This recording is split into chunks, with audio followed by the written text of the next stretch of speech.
Hello everyone and welcome back to Minecraft, where I have an arrow in my face apparently. There's a couple of skeletons. I tried to get a record disc earlier on, but they just were not cooperating. The mobs in this game just don't like me at all. But we'll get our revenge. I'm gonna build a better mob farm. Better than this, and we're gonna take out all the zombies. But not today. Not today. So in the last episode we built our bone meal farm here. I haven't had any more issues with cobblestone generation, so it seems to be working pretty well.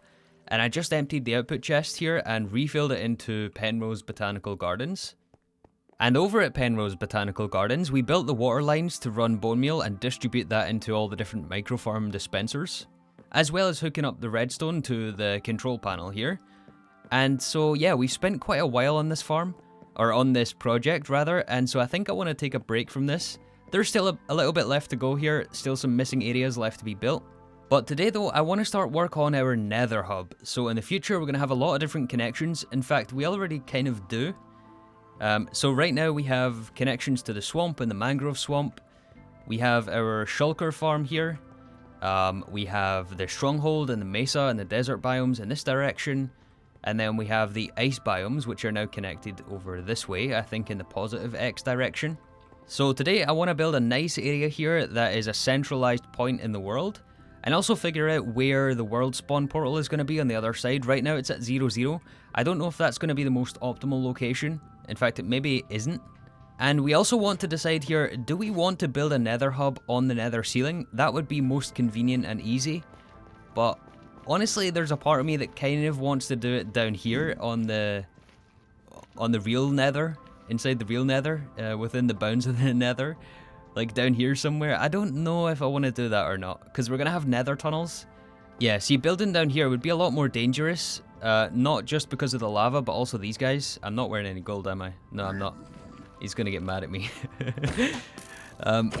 So on the block palette, I want something a bit different to what we've established here in the overworld. Here we're using a lot of earthy tones, a lot of browns and yellows and greens, sort of warmish colours.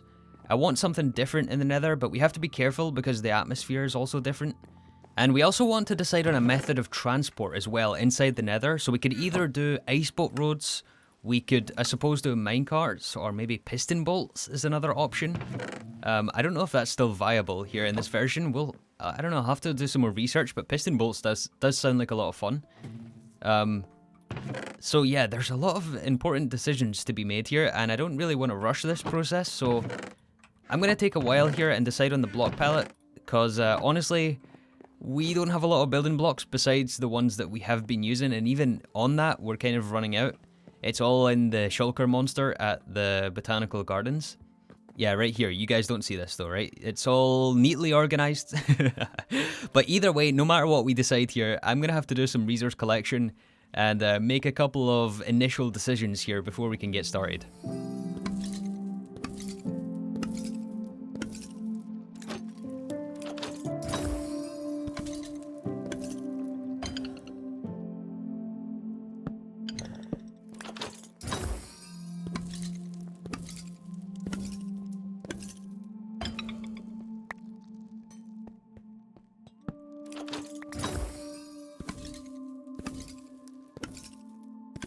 Alright guys, well, after several days, I think I know how this nether hub is going to come together.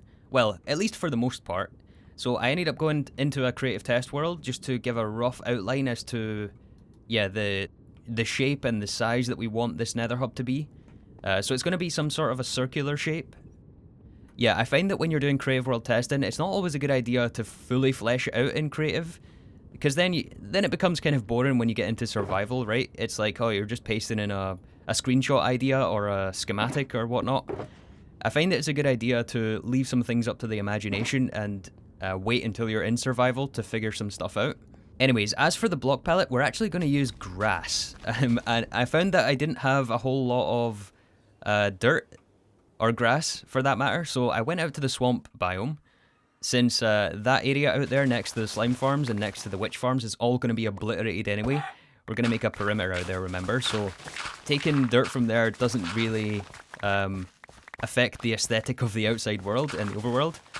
And you can see here, I thought about leaving a floating tree, but I can't bring myself to do it. It's like corners on portals. You have to cut down the tree if you cut down the base. So yeah, we're going to use grass. Well, not actually grass. We're going to use path blocks because these cannot allow the Ziglins to spawn. And it's very, very important that this is spawn proof, especially for the ghasts. The dirt path is going to be our primary sort of flooring block. And then we're also going to use polished blackstone as like a structure block. So that means we'll also have access to the slabs in the walls, and I guess there's also the polished variant. So on the blackstone, I'm going to have to gather a lot of it because this is all we have to our name right now. I've raided like all the chests that we have, and this is pretty much all we have. But yeah, we have the polished one as well. So this will also give us some variation, just as a slight texture change. But I want a sort of neutral tone, which is why we're going for this blackstone. And then it's going to be quite important that we're able to wayfind as well. So what I want to do is use colored blocks. We could either use terracotta, we could use concrete as well. We could use colored glass. So like for example, we could do this way, which is west. We could color yellow, right? And then we could color, I guess this would be north. We could color north blue, and then red, and then green. And we could have that as like our colored blocks and mix that in with the neutral colors of the blackstone to easily tell which direction is which. Well, I don't know, maybe we'll do some map art or something like that to give us an even clearer picture as to which direction we're going. Because it's not always obvious when you come out of the portal. I did also move the portal to here. The portal, well, the world spawn portal is here, which links to 0, 0. However, I was running around the overworld base, inside the cave here, and I think a more appropriate location is going to be right here. So this should link to the portals the 4 portals that are currently unlit in the Nether. And then what I was thinking, not today, but in the future, we could have some sort of Nether portal decoration here, and we can also connect it up to Penrose Botanical Gardens, so we can have like a path leading over this way, and then it sort of spins around here. The overworld side is something we'll figure out in the future. For now, I want to get a good gold helmet when we're working in the Nether. I think the cheapest way to do this is combining the books first. And then the other primary block I want to use here is concrete. And I don't remember if... Oh yeah, we're going to have to get more gravel as well. I think the best way to get gravel is in the Nether. In the Soul Sand Valleys, I'm pretty sure there's a lot of gravel there. And I suppose I'll also have to go and gather some more sand. This is pretty much all we have to our name as well. I seem to go through so much sand, it's crazy. But yeah, gravel mostly. And then with this we can craft... Do I have a crafting table on me? I should have a crafting table here somewhere. So I don't remember if I mentioned this in a previous episode or not, or if I cut it out, but I know there is concrete duplication in the game. At least I think it's still possible in this version. That is, at least for me, I think pushing it a little bit too far. Oh. Well, I'm going to need a better setup than that. That's for sure. Yeah, so it's possible to duplicate concrete and build concrete factories, but I think that's pushing the bounds for me a little bit in terms of what I consider cheating personally. TNT duplication I think is fine in the game because, well, I mean, sand isn't fully renewable. I guess you have to make sand for concrete as well. I don't know, is it just me that has that stance, or do any of you guys feel the same way about concrete duplication? I've never actually used it, but I don't know, I just feel a little strange about potentially making use of that. Same with string duplication, which I know they patched out of the game. But those two things for dupes, I think I want to avoid in this world, so I'm just going to go the difficult way to get concrete, a lot of concrete. Mind you, it's going to be thousands of blocks, so I'm going to spend hours on resource collection, which I guess we can do a little time-lapse for, but that's okay. I actually kind of enjoy grinding in this game. But yeah, concrete, white concrete mostly, is going to be our other neutral block to complement the blackstone. So this has sort of a texture. I didn't want to go for black and white concrete because that is a little too plain, especially with the dirt path everywhere. But yeah, my thoughts right now is to do some sort of a domed roof on the top of this and make quite a large room. And I think I want to do the dome out of this white concrete, so we're going to need a lot of this. Yeah, potentially also mixing in some glass as well, since glass is also spawn proof, so we can do this in the floor. Yeah, maybe we can do like a colored block like concrete or terracotta. I don't have any right now, and then just, yeah, do the glass over the top of this so we can still see the block underneath, the colored block underneath, but it'll be spawn proof because of the glass on top. And then we can also use carpet, I suppose. I don't think it'll be white carpet. This is just placeholder right now. And then also for lighting, I always talk about lighting as being very important, and I think redstone lamps actually go very well with blackstone. And I suppose it also goes with white concrete, but then again, anything goes with white concrete pretty much. So yeah, it'll be redstone lamps for the lighting. We could also do end rods as well, we have a lot of those. However, coming back to the question I asked at the beginning of the episode, I still, you know, up until right at this very moment, I was considering doing it on top of the nether roof. But honestly, I still might move it down here, as painful as that's going to be to build. I don't know, it's just going to... Like, because what I'm thinking is it's going to interfere with the farms, right? Because our shulker farm is going to be right in the direction of the tunnel. So, this way, I guess the yellow side, we're going to, like, if our tunnel is here, the tunnel is going to have to cut right through where our portal is, and this can't really be moved without moving the whole farm. And I don't really want to rebuild the whole shulker farm, to be honest with you. I think I would rather just not build the nether hub here and instead build it, like, 30, 40, 50 blocks lower down inside the nether. Yeah, guys, I think that's going to be the plan. I think I'm going to move all of this down before I start building here. Man, I'm really, really undecided. There's pros and cons to each way. Like, building the tunnels is going to be super easy up here, but sometimes the difficult way is the more rewarding way. So, yeah, I'm going to get to grinding here. Maybe I'll try a little time-lapse in replay mod. I'm not so familiar with that, so we'll see here what I can come up with, but... yeah, I'm going to get to building here. It might take me several days, but I want to make some significant progress. So this nether hub is really going to tie the whole world together. It's going to be a landmark build in our world. So I think I've come up with 5 different criteria that this build must meet for me to consider this a success. So number 1 is it has to look awesome. This is kind of a non-negotiable. We want this, we want to make a statement with this, right? But there's also something to be said about reining in your ambition to not make it impossible, because we are building in survival, of course. It's easy when you're planning stuff out in creative to go, like, insane and build it, like, absolutely massive, and then you have to remember, like, oh yeah, I actually have to gather these materials. So we want it to look nice, but we also want that balance of, yeah, making it achievable in survival. I don't want this to sit unfinished. I actually want to be able to finish this project at some point. So yeah, that's number 1. It has to look awesome. Number 2 is that wayfinding has to be simple and easy. We kind of touched on this already, but each portal and each tunnel in the nether has to be clearly marked as to which direction it leads us in, and which area in the world, in the overworld, that the portal links up to. So whether that be via the map art, which I'm kind of leaning towards because map art is really readable if you do it right. I haven't really messed around with doing map art before, but I know it can be very effective for stuff like this. Also, banners is also another way to easily wayfind, and then yeah, you've got like the classic signs, which is not ideal, but you can kind of use that in a pinch. And then also the colored blocks, which we'll definitely make use of. That'll be our kind of top level wayfinding, is the colored blocks. So we want to go north, we go blue, or yeah, whatever we end up deciding on. Number 3, we also kind of touched on, but it must be completely spawn proof, especially for the ghasts.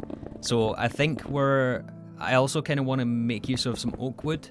Oak wood goes pretty well with the path blocks, because we are not going to have like path slabs or stairs. So oak wood planks can sort of bridge that gap and give us a slab to use when we're on level changes on the floor.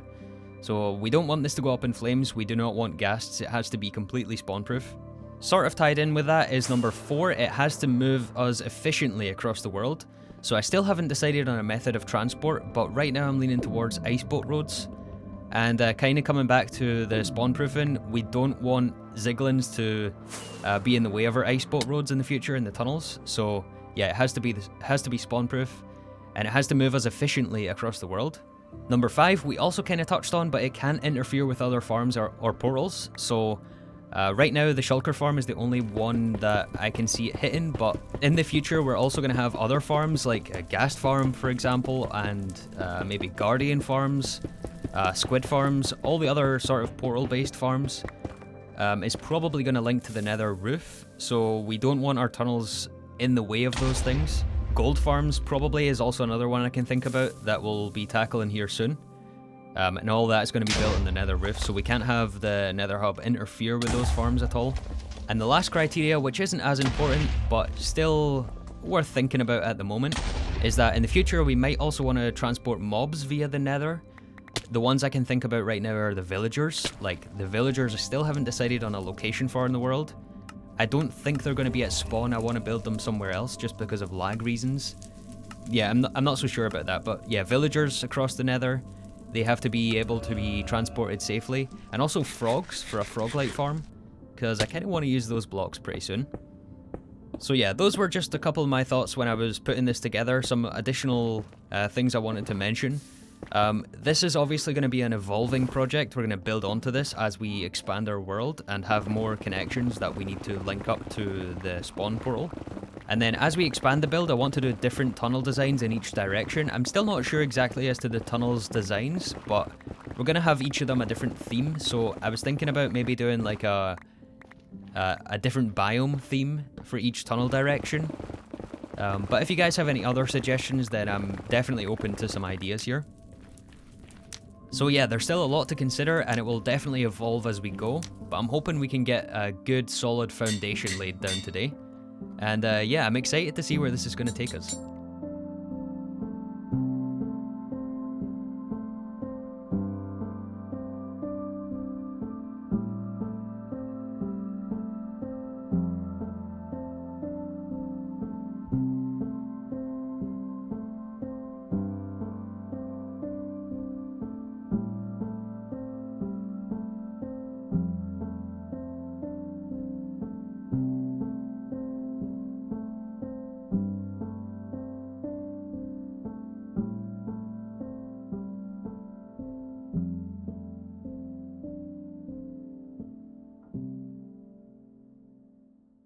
So I managed to get the foundations laid down here. I also built a bed of stone just to give me something easier to build on. So the dome roof is going to go all the way up to the bedrock ceiling up there. I might end up breaking the bedrock, since the ladder we used to use is now sort of inaccessible unless you fly up to here. And I didn't really consider how we're going to get on the nether ceiling. We're still going to use the nether ceiling, of course, but yeah, in terms of how we get up there now, because the portal is going to lead us down to this level, obviously. In terms of how we get up there now, I haven't really considered, but I may go through and break some of this bedrock later on, like above the beacons, above the portal, and maybe we can just fly up that way. And again, I was pretty torn on whether or not I should build it on the nether ceiling or down here, and ultimately I decided to put it down here. So I...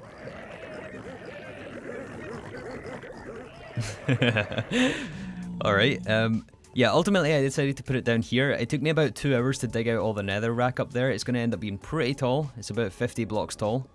But I think this is going to be the right choice, even though there's going to be ghasts ruining my day. There already has been a lot of damage from the ghasts, but I think I'm just going to take my chances, right? Because we're going to have walls on this eventually. Well, very, very soon. Imminently, we're going to have walls on this place. So, and then again, it should be spawn-proof on the inside. So there might be some damage, but I think I'm just going to take my chances here and see what we can get done.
Okay, so I'm back here in the Nether, just trying to gather the materials for this project, so I think we'll be going back in time here a little bit, but yeah, I just finished gathering the blackstone, so I have a couple of shulker boxes worth of that. I'm trying to get the gravel that we need for the concrete.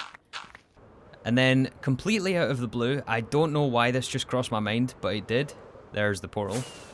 I don't know how I managed to forget about this, but the bone meal lines aren't run to the 3 farms behind me, or the one in the floor here for nether foliage. And just for good measure, the firefly bushes and the regular bushes also don't have bone meal lines run.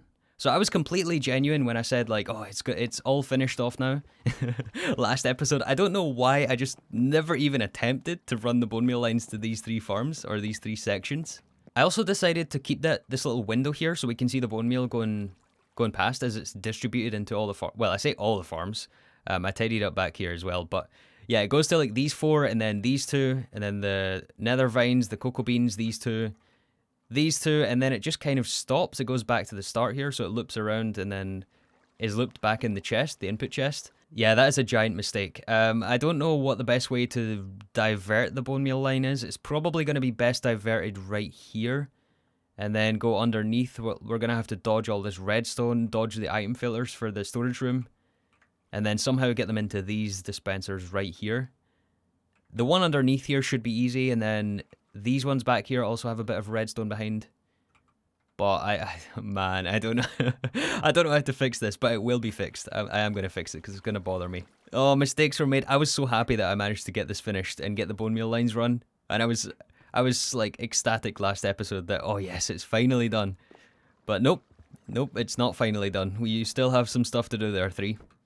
However, onto something a bit more positive. We've now finished phase 1 of this Nether Hub project. And my goodness, it feels good to be standing here with it all finished off. It took 2 days to build in survival, a day and a half to plan in creative, and many hours to gather the materials. And yeah, it's satisfying standing here now with it all finished. We did have a setback, actually 2 setbacks. I ended up dying to a ghast, which was not ideal. But I mean that wasn't the worst part. The worst part was when I moved the shulker boxes from underneath the portal. I'll see if I can find the replay mod footage because there should be footage of it. But I moved the shulker boxes and a ghast spawned.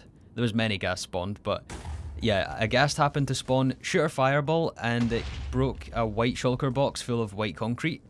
So we lost 27 stacks of white concrete, and that was a huge setback because I was out of gravel to make more, so I had to go and run around the nether to find more gravel. I was out of sand, so I went back to the desert. So yeah, we shouldn't have taken our chances with the ghasts after all. But lesson learned, we got it all built in the end here.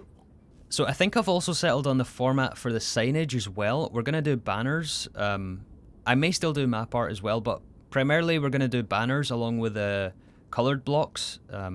So in this case, north is yellow, and then south is red.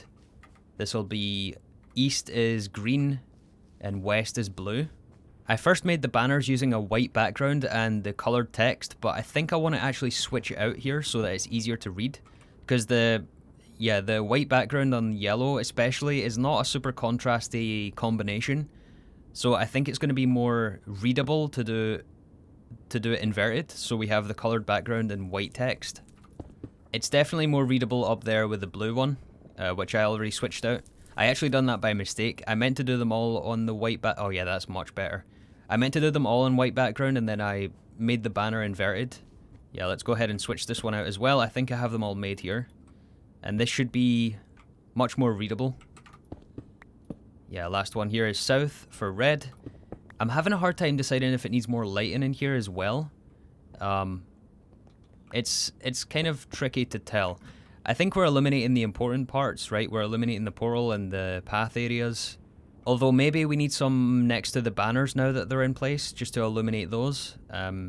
Make them a little bit more readable. But yeah, that's definitely much better, the colored text, or the white text on colored background. I think I like that a lot more. And then what I've decided to do for the signage here is that, say for example, this one leads to the shulker farm, so south. We're going to try and keep the tunnels as straight as possible. So we're going to remove all this white concrete, right, and build a tunnel in this direction. And then say like the first branch off is the shulker farm. We'll label that S1, and then we'll do like West 1, West 2, West 3, or W1, 2, 3, and then N1, 2, 3, and then East 1, 2, 3. So we'll have those as the banners, and I think that'll work out pretty well. But yeah, overall, I'm really happy with the build so far. It looks pretty interesting from the outside. I don't know if I'm going to keep this stone around or if I'm going to terraform it, because it is kind of just floating here now. But, I mean, we're not really going to see the outside too often. I don't know about the tunnel designs. We might have some glass on the sides to look out into the nether. That might be interesting, although, again, it's going to be difficult to build these tunnels because I chose to build it down here. Maybe I should have went up in the nether ceiling after all, but we're committed at this point, right? There's no turning back now. So, fair warning, there is now a lot of spaghetti at Penrose Botanical Gardens, but I can now confidently say that all of the dispensers receive bone meal automatically. I also spent some time cleaning up some of the uglier areas, like this wall here, this one up in the corner. I wasn't really sure what to do up there, so I just sort of made sure it wasn't stone and just tried to tie it all in. But I'll keep working on this a bunch off camera. So yeah, let's follow the new bone meal route. So it still goes around here and then up the water elevator around here. This is all the same. It's all the same underneath here as well, and then we turn 90 degrees. But here is where it splits. So it used to just go straight on and then join this water stream, but I split it off and it now falls down here. And then, yeah, we're just going to follow this around here, and this is how we get it into these 3 farms down on this level. So it goes around here, and then down, and then around, and then down again, and then down here, and this is how we get into the Nether Flora farm. And then it sort of loops back on itself, so it falls down, and the hopper is, well, yeah, the bone meal is grabbed by this hopper, and then filled into this farm in the middle, and then it flows down this direction, and then back up the water stream, and joins where it used to connect. So now it just goes into its original path, right? So around here, and then up, and then over, and then down, and then around. This is the Nether Flora farms. This is the cocoa bean farms, and then up and over the extra doorway, and then 2 more farms. And this is the second point that I changed. So instead of just joining up right here and going up, it now falls down again, and it's going to loop back on itself. So it falls down here, and then goes around here, and this is how we get it in the firefly bushes and the regular bushes. So yeah, we have some hoppers here feeding into the dispensers, and then it goes around here. It falls down, and yeah, this was such a pain to route, but I got it done in the end. Yeah, it falls down here and then back around. We have to dodge the output stream from the other one. So this blue glass here is from here, and this comes from the output stream on the top side. So we have to dodge around that, so it kind of goes around, and then it goes underneath the point that it fell at, and then up some more, and this is where it joins the original water stream. And then it falls down here, and then goes to the last 2 farms, which are these 2. And then around, and then down, and back to the beginning.